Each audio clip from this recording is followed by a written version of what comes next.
오늘은 심는 대로 거두는 법칙을 통해서 우리 모두가 우리의 삶 속에 풍성한 은혜가 임할 수 있기를 주님의 이름으로 축복합니다. 우리 이렇게 한번 인사할까요? 이 가을에 많이 심고 많이 거두는 축복을 누립시다. 시작. 이 가을에 많이 심고 많이 거두는 축복을 누립시다.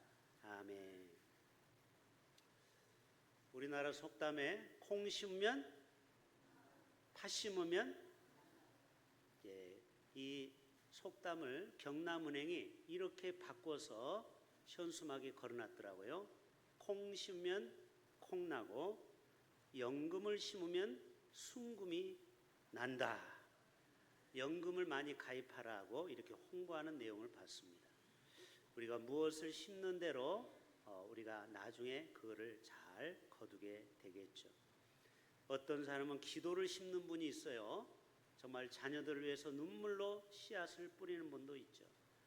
여러분, 우리가 기도하는 자녀를 위해서 흘리는 눈물은 그 기도로 말미암아 절대 자녀가 망하는 법이 없습니다. 왜? 우리의 눈물의 기도가 좋은 열매로 바꾸기 때문에 그렇죠.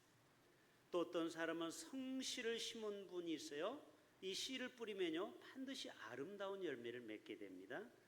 또 전도, 복음을 뿌리게 되고 씨앗을 뿌리면요 반드시 언젠가는 주님 앞에 그 영혼이 돌아오지요. 사랑을 심으면은 사랑의 열매를 거두게 됩니다.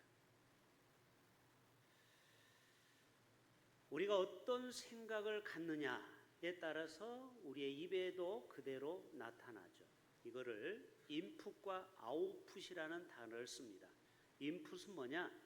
우리가 받아들이는 것을 무엇을 받아들이냐에 따라서 나가는 것이 그대로 뿌린 대로 거두게 된다라는 것이죠. 여러분, 항상 우리는 긍정적인 생각, 좋은 마음만 갖고 살아갈 수 있기를 바랍니다. 그러면은 열매가 맺어지는 거예요. 좋은 생각을 갖게 되면은 좋은 열매가 맺어지는 거예요. 반대로 나쁜 생각을 하면 나쁜 열매가 맺어질 수밖에 없겠죠. 뿌린 대로 거두기 때문에 그런 것입니다. 제가 최근에 장모님의 장례를 이렇게 치르면서 제가 태어나서 처음으로 조의금을 받아봤어요. 그런데 역시 내가 얼마나 많은 사람에게 나도 조의금을 뿌리는 만큼 거둬들이더라고요. 내가 다른 사람의 장례에 조의금을 안 보내면요 그 사람도 절대 보내지 않습니다. 뿌린 대로 거두게 되더라는 거예요. 뿌린 대로.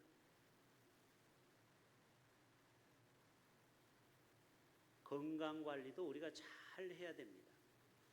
어떤 사람은 50대부터 건강관리를 잘해서 80, 90까지도 병원 생활 안 하고 가족들에게 피해를 주지 않으면서 노년의 삶을 참 건강하게 보내는 분도 있고, 젊었을 때 건강관리를 잘 못해가지고 나이 먹고 나중에 중환자실에 가서 호흡기를 꽂고 그동안 벌어놨던 돈을 6개월, 1년 안에 다 까먹고 돌아가시는 분도 많다라는 거예요. 그래서 여러분, 50대부터는 건강관리를 참 잘해야 됩니다. 음식도 아무거나 드시면 안 되고 지중해식 식사를 하셔야 돼요. 자, 지중해식 식사법이 뭐예요? 야채, 과일, 그리고 신선한 과일, 야채를 먹고요. 그 다음에 통곡물, 쌀만 먹지 말고 보리나 여러 가지를 섞어서 먹고, 그 다음에 견과류, 올리브 오일, 해산물 이런 거를 잘 드셔야 노년의 삶의 건강을 유지하는 것입니다. 너무 우리가 육류나 인스턴트를 좋아하는 사람은요 노년에 건강에 문제가 생길 수 있다라는 거예요. 저도 1년 정도 벌써 됐네요. 제가 2끼만 지금 식사를 하잖아요. 아침과 점심만. 저녁은 특별한 약속 외에는 먹지를 않습니다. 그러다 보니까 저에게 건강이 회복되는 것을 느껴요. 몸이 가벼워지고, 전에는 제가 건강 진단할 때마다 역류성 식도염이라고 항상 적혀 있어요. 저녁에 잠을 자면은 속이 불편해요.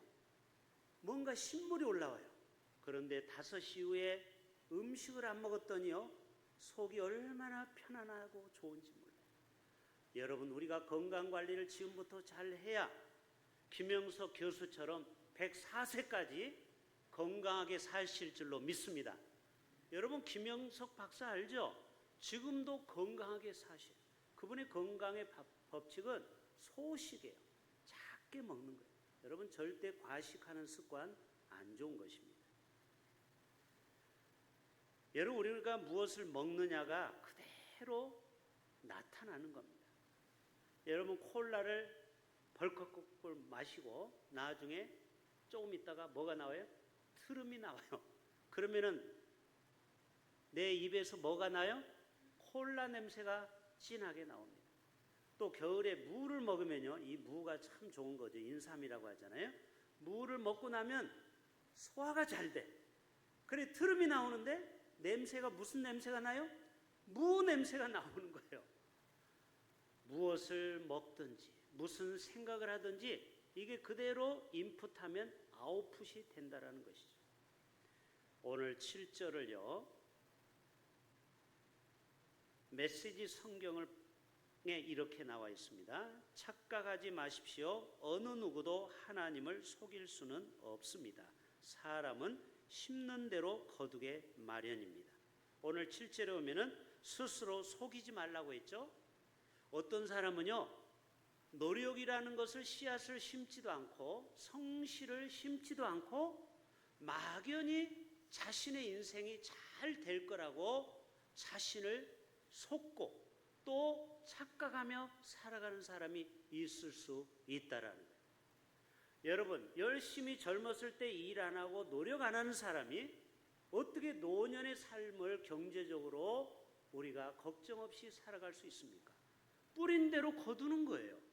그러니까 여러분, 우리의 모든 삶의 원리는 자연의 원리대로 그대로 된다라는 것이죠.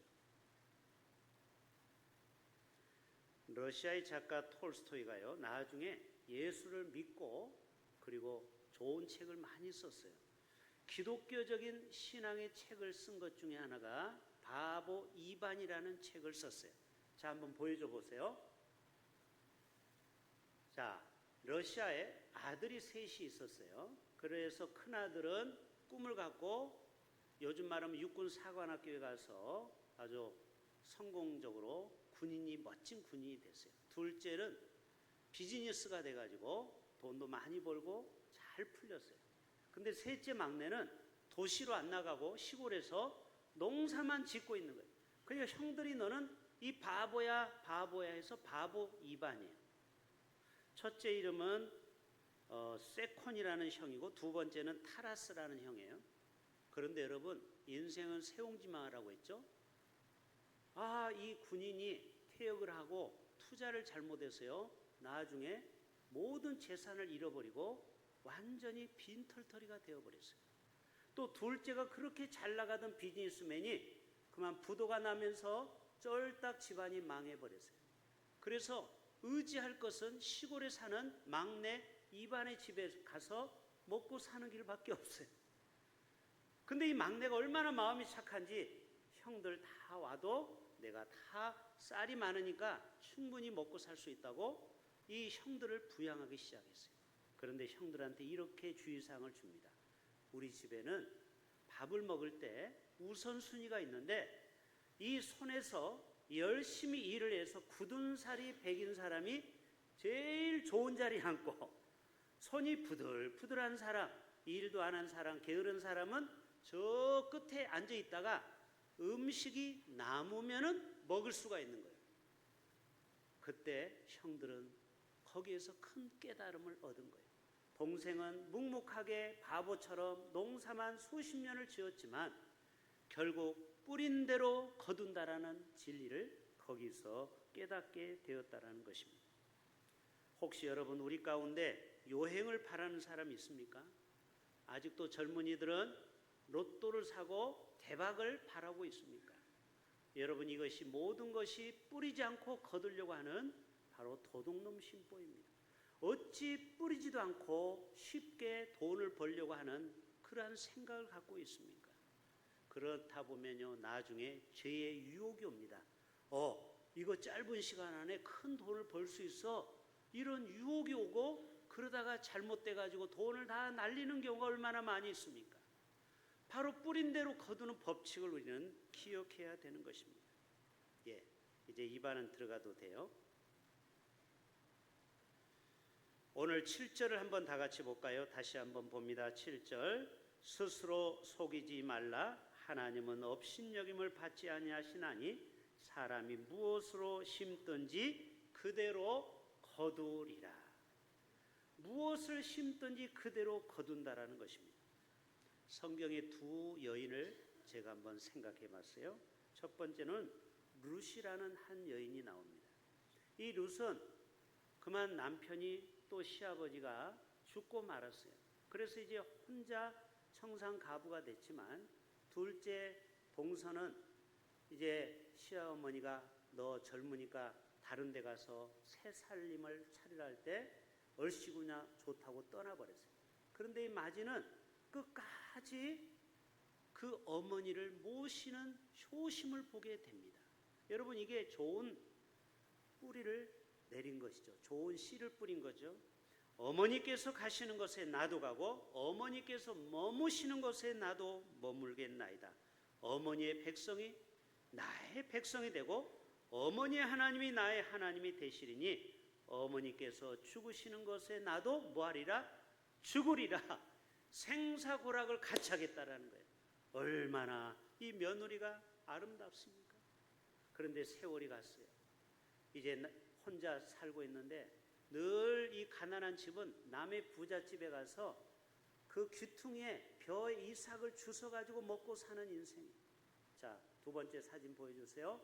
어느 날 이 여인을 가련한 여인에게 하나님이 효심이 가득한 이 여인에게 뿌린 대로 거두는 법칙을 가르칩니다.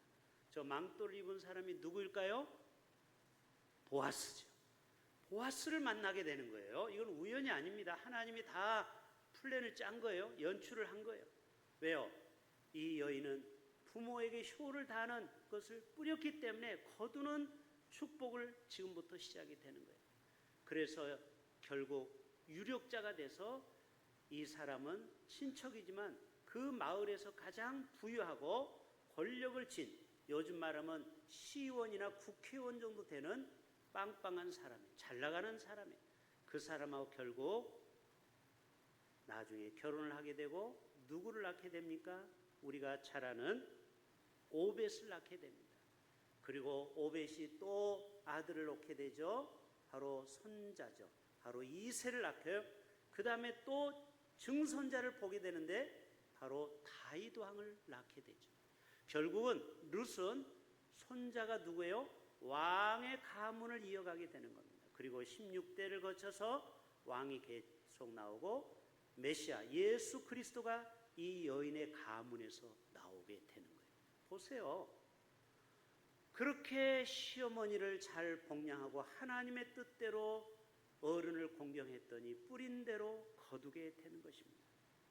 여러분, 한나는 아이가 없어서 늘 분인나에게 무시를 당하고 수치를 당했죠. 그때 이 여인은 무엇을 뿌렸어요? 눈물의 씨앗을 뿌렸어요. 자, 한번 보여주세요. 세 번째 그림. 자, 저 앞에 있는 제사장이 누구예요? 엘리죠, 엘리. 엘리 제사장이 앞에 있는데 이 한나가 훌쩍훌쩍 우는 거예요. 왜요? 아이가 없어요. 여인으로서 아이가 없다라는 게 얼마나 수치인지요. 늘 하나님 앞에 눈물의 씨앗을 뿌리게 됐어요. 하나님은 이것을 위에서 보시고 하나님이 감동을 받은 거예요. 야, 이런 여인이 다 있나? 그래서 하나님이 은혜를 베풉니다. 여호와께서 그를 생각하신지라. 무슨 말이에요? 이 한나를 생각한 거예요. 하나님이요, 여러분을 마음에 두기만 하면요, 여러분의 인생도 한나처럼 기적을 경험하게 될 줄로 믿습니다. 오늘도 수많은 사람이 하나님 앞에 와서 기도를 하지만 하나님의 맞는 기도, 하나님이 기억할 만한 사람이 돼야 되는 거예요. 고넬료처럼. 그럴 때 하나님이 이 여인의 태문을 열어줍니다. 그동안 애를 못 낳는 이 여인이 그 다음에 아이를 낳게 됐어요. 그 아이의 이름이 누구예요? 우리가 잘 아는 사무엘이죠. 사무엘의 이름의 뜻이 뭐예요? 그가 여호와께 구하였더니 들으셨다. 그래서 응답으로 사무엘을 하나님이 선물로 주셨습니다. 여러분의 눈물의 씨앗은 반드시 우리의 삶을 바꾸게 되고 운명을 바꾸게 되고 역사를 바꾸게 되고 그 한나의 위대한 아들을 보게 되잖아요. 여러분, 이것이 우리가 뿌린 대로 거둔다라는 이 사실입니다. 일제시대에 평안북도에 정주라는 동네에 백집사라는 분이 있었어요. 우리 교회도 백집사님이라는 분이 세 가족 있었는데 요즘 장결자로 못 나오고 있죠. 백집사, 백원기 집사님이라고 있었죠. 그런데 이 섬기는 교회가 건축을 하게 됐는데 이 백집사가 부모로부터 유산받은 논 몇 마지기밖에 없는데 감동이 오는 거예요. 이거를 주님이 기뻐하시는 일에 내가 한번 드리고 싶다. 그래서 거룩한 결심을 하게 됩니다. 그런데 이 소식을 누가 듣게 됐느냐? 미국 선교사가 듣게 된 거예요. 아니, 조선 땅에 그 논밭으로 겨우 먹고 사는 집인데 그 논 서마지기를 다 주님을 위해서 드렸다라는 거예요. 그래서 이 선교사가 이 아들을 미국에 유학을 시킵니다. 실제 얘기예요.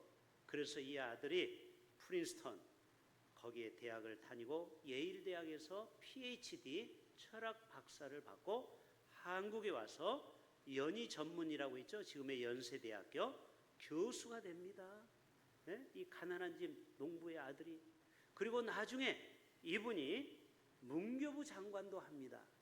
그리고 나중에 이분이 연세대학교 초대 총장이 됩니다. 이분이 누구일까요? 바로 백남준 총장이에요. 백남준 장로님. 보여줘 보세요. 이분이에요.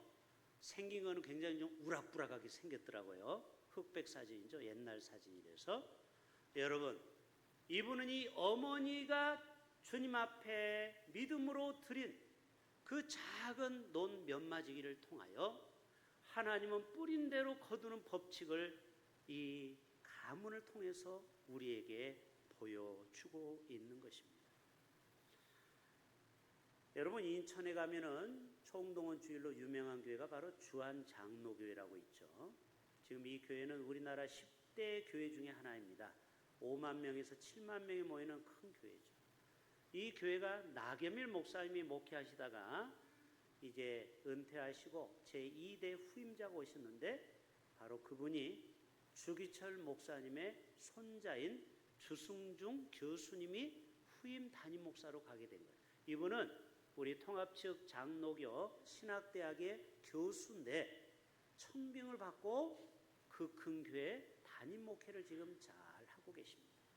여러분, 순교의 피를 흘렸던 주기철 목사님 40대 그 젊은 나이에 순교를 당했지만 하나님은 이 순교자의 가문을 하나님은 보시고 그 후손을 하나님이 들어쓰시는 것을 보게 됩니다. 따라서 합시다. 뿌린 만큼 거두게 됩니다. 많이 뿌리면 많이 거두고 적게 뿌리면 적게 거둡니다. 왜 따라서 안 하세요? 많이 뿌리면 많이 거두고 적게 뿌리면 적게 거둡니다. 자, 8절 한번 나같이 볼까요? 시작. 자기의 육체를 위하여 심는 자는 뭐로? 육체로부터 썩어질 것을 거두고 뭐를 위하여? 성령을 위하여 심는 자는 성령으로부터 영생을 거두리라. 여러분, 이 땅에서 평생 술만 먹고 죄를 짓다가 나쁜 짓을 골라 하다가 결국 그 노년의 삶이 비참하게 살아가는 사람을 저는 많이 보았습니다. 꼭 그런 사람이 죽을 때 아내 품으로 돌아와요. 조강지철하고. 여러분, 세상에서 실컷 젊었을 때 정욕을 따라서 육체를 따라 살다가 마지막 그의 인생을 보면요, 참 쓸쓸하게 장례를 치르는 것을 보게 돼요. 아무도 찾아오지 않습니다. 여러분, 장례를 치르다 보면은요, 연고지가 없는 장례를 치르는 경우도 있어요. 그건 국가에서 돈을 대 가지고 장례를 치러줘요. 가족들이 포기를 하고 포기각서를 쓰고 장례를 우리는 못 치러주겠다고 했을 때 국가가 치러주는 게 바로 그런 장례예요. 여러분, 인생을 어떻게 살았길래 가족한테도 버림받습니까? 이거는 뿌린 대로 거두는 자연의 법칙을 우리는 볼 수가 있습니다. 여러분, 거룩을 씌우면요 거룩한 자녀를 얻게 됩니다. 우리가 무엇을 심느냐가 중요한 것이죠. 그러나 우리가 기억해야 될 것은 아무리 열심히 우리가 성실로 식물로 삼고 씨를 뿌려도요 응답이 없을 때 우리는 낙심하게 돼요. 우리 9절 한번 다 같이 볼까요? 9절 시작. 우리가 선을 행하되 뭐 하지 말라? 낙심하지 말지니 포기하지 않으면 때가 이름에 거두리라. 미국의 한 소년이 어렸을 때 위인전 한 권을 보고 마음속에 큰 감동을 받았어요. 그래서 여러분, 어렸을 때 우리 손주들에게 위인전 책을 많이 읽혀야 됩니다. 우리나라 100대 위인전이 있죠. 거기에 조지 워싱턴의 정기를 읽고 꿈을 나는 대통령이 될 거야 라는 허무맹랑한 꿈을 한 소년이 꾸게 됩니다. 그런데 젊었을 때 9번이나 사업에 실패하게 됩니다. 한 번도 아니고 9번. 그리고 빚을 지게 되는데 17년 동안 빚을 갚게 됩니다. 여러분, 우리 주위에 보면은 이 빚을 져가지고 10년, 20년을 빚 갚다가 세월 보내는 분도 있죠. 저희 친척도 그런 분이 있어요. 얼마나 17년 동안 빚을 힘들게 간신히 갚았어요. 그리고 어떻게 정치에 입문을 했는데 5번이나 낙방을 합니다. 여러분, 이 정도 되면 이제 절망 아닙니까? 그런데 이분은 6번째 도전해가지고 드디어 이제 우리로 말하면 국회의원 배지를 달게 됩니다. 그리고 승승장구 나중에 제16대 대통령에 출마를 하는데 바로 이 대통령이 누구예요? 에이브람 링컨이라는 대통령. 여러분, 만약에 에이브람 링컨이 5번 낙선하고 포기했다면요 오늘날 우리는 아무도 그를 기억하지 못할 거예요. 사업을 9번이나 실패했고 그리고 5번이나 낭망했지만 포기하지 않고 최선을 다해서 그가 어머니가 마지막 돌아가실 때 성경책 한 권을 빨간 성경책을 주었다고 해죠. 너는 일평생 성경 말씀대로 살아가라. 성경 말씀이 얼마나 우리에게 꿈과 비전을 주고 소망을 줍니까? 포기하지 말라고 얼마나 성경은 우리에게 말씀하고 있습니까? 결국 그는 끝까지 절망하지 않고 포기하지 않다가 하나님의 위대한 꿈을 이루게 되었습니다. 저와 여러분 모두가 다 선을 행하되 낙심하지 말고 포기하지 않으면 반드시 때가 되면 거두는 날이 반드시 오게 될 줄로 믿습니다. 우리 10절 마지막 읽습니다. 오늘 읽지는 않았지만 시작. 그러므로 우리는 기회 있는 대로 모든 이에게 무슨 일을 해라? 착한 일을 하라. 미국의 한 가구점에 비가 주룩주룩 내리는 한 날, 최근에 비가 많이 내렸죠. 한 할머니가 누구를 기다린 것 같이 바깥에서 계속 도로를 쳐다보고 있어요. 그래서 그 가구점 주인이 할머니 뭐를 기다리세요? 우리 아들이 차를 가지고 나를 데려온대요. 그러면은 잠시 와서 좀 추우니까 몸을 좀 녹이고 차라도 한 잔 드세요. 근데 이분이 얼마나 자존심이 강한지 괜찮아요. 저는 조금 있으면 아들이 저를 데려올 거예요. 그래서 강권해서 이 할머니를 집에 데리고 와서 이렇게 난로 옆에 따뜻한 차를 마시게 했습니다. 조금 있다 빵빵 해서 이제 아들 차를 타고 이제 돌아갔어요. 그리고 며칠이 지났는데 누가 찾아왔습니다. 이분에 의하면은 자기 어머니가 이 가구점에 어느 날 들려가지고 추워서 감기 기운이 있었는데 따뜻한 차를 먹고 얼마나 감사한지 모른다라는 거예요. 그래서 이 회장 같은 분이 이 가구점 사장에게 말합니다. 우리 회사에서 큰 건물을 짓는데 그 사무실에 들어가는 모든 가구는 누구 집에서? 당신 집에서 다 주문할 수 있도록 계약을 하겠습니다. 그리고 또 자기 관련된 모든 회사의 가구는 당신 가구에서 다 받도록 하겠습니다. 바로 이분이 누구인 줄 아십니까? 강철왕 카네기의 일화에 나오는 이야기입니다. 여러분, 우리가 이 땅에 살면서 다른 사람에게 작은 선한 일을 하면 여러분, 이것도 뿌리는 것입니다. 언젠가는 우리가 거두는 날이 올 수 있다라는 거예요. 그래서 여러분, 늘 우리의 삶이 다른 사람 작은 소자에게 뭐를 한 그릇 주는 거? 냉수 한 그릇 주는 것도 누가 기억한다고요? 하늘에 계신 하나님이 다 기억하신다라는 거예요. 여러분, 우리는 그냥 흘러가 버릴지는 몰라도 우리가 선을 베푸는 작은 것도 하나님은 다 위에서 보고 계십니다. 저와 여러분 모두가 다 이러한 선을 베푸는 자가 되어서 정말 심는 대로 거두는 이 위대한 자연의 법칙을 통해서 하나님이 주시는 모든 은혜와 복을 누릴 수 있기를 주님의 이름으로 축복합니다. 하나님 아버지,